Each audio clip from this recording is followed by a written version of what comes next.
So 4 pages of an apologia for apartheid, for reactionary politics, for racism.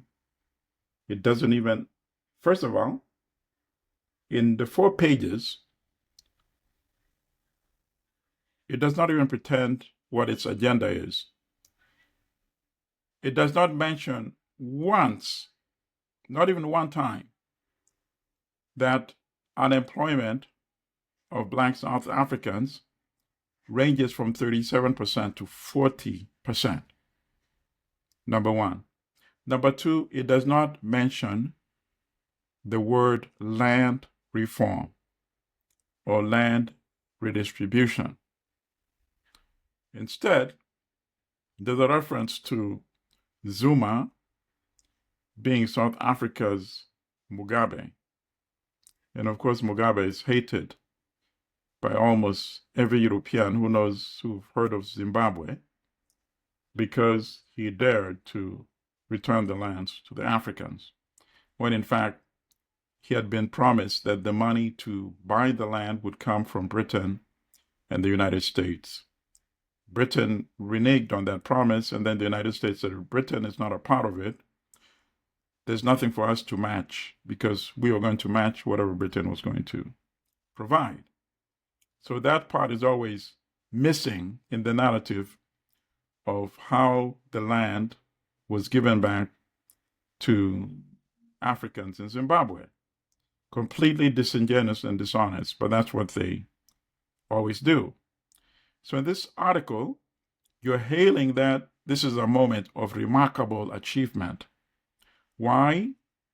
Because a party, the Democratic Alliance, which rejects the notion of land reform, which believes that it's fine for European South Africans that make up 7.3% of the population should continue to control 72% of the land, while Africans who make up 80% should continue to control 4% of the land, because the balance of the land is controlled by Indian South Africans and what are called colored South Africans, as mixed race population of South Africa referred to.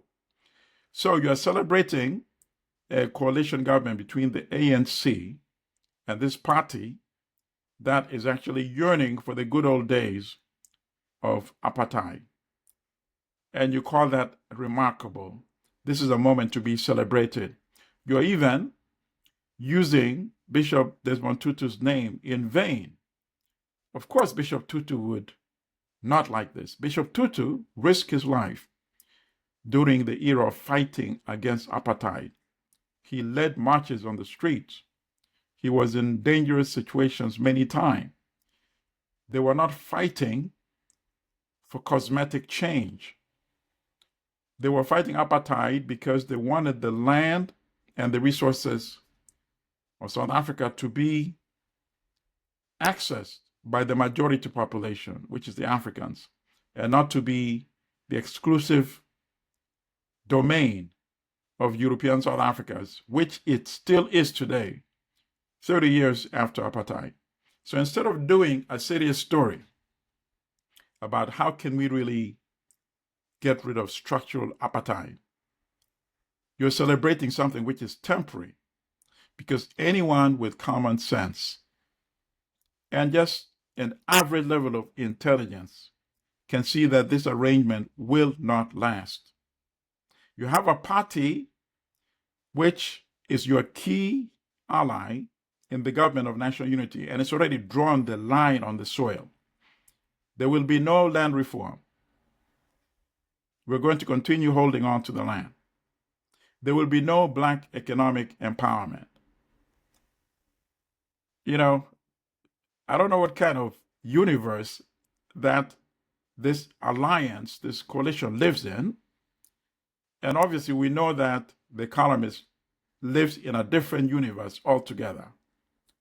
Not our universe, does not share any of the African aspirations, and is telling us clearly that their feeling toward Africans is the same way that the Democratic Alliance political party feels toward Africans. That's what the Economist is telling us.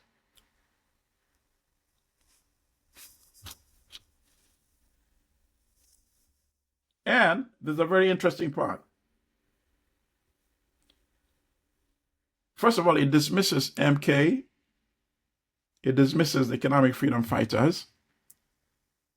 And then it has to celebrate the ANC.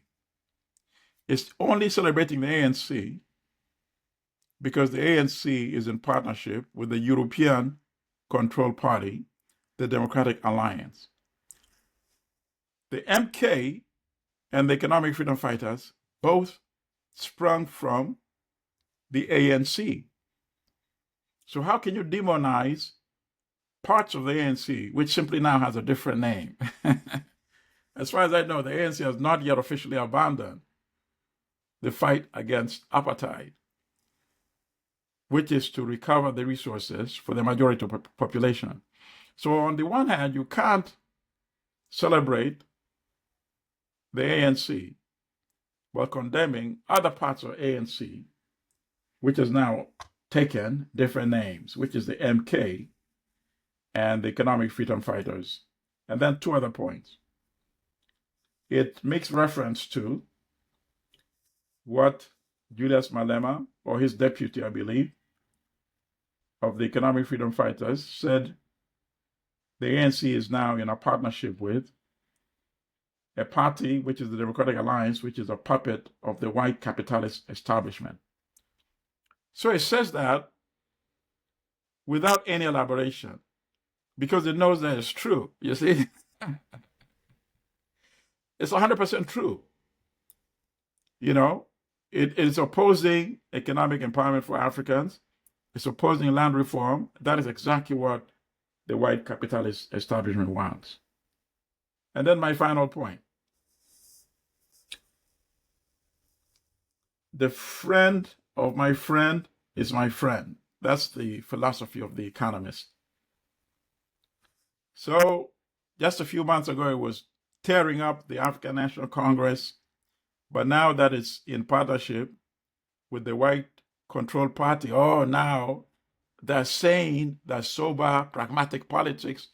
They're not dangerous or crazy like the MK and economic freedom fighters. There's another elephant in the room. The Inkhata Freedom Party. So it even celebrates the Inkhata Freedom Party, and that it wants to even apologize and said it may improve relations with the ANC for the war that they fought in 1990 after Mandela was released. Why did they fight?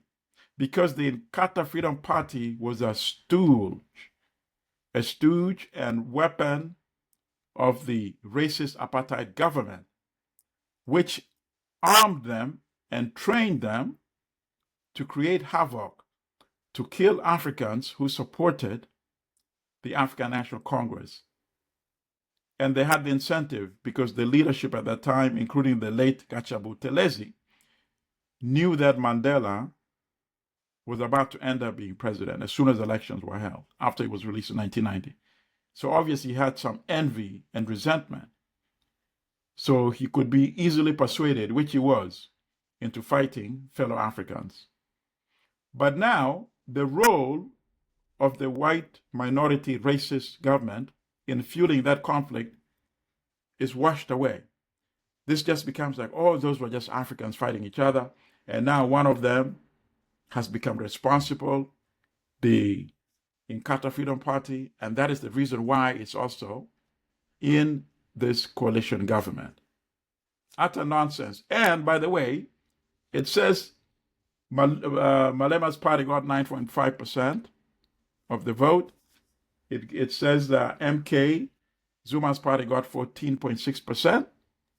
You notice it does not mention that Inkhata got 1.something%.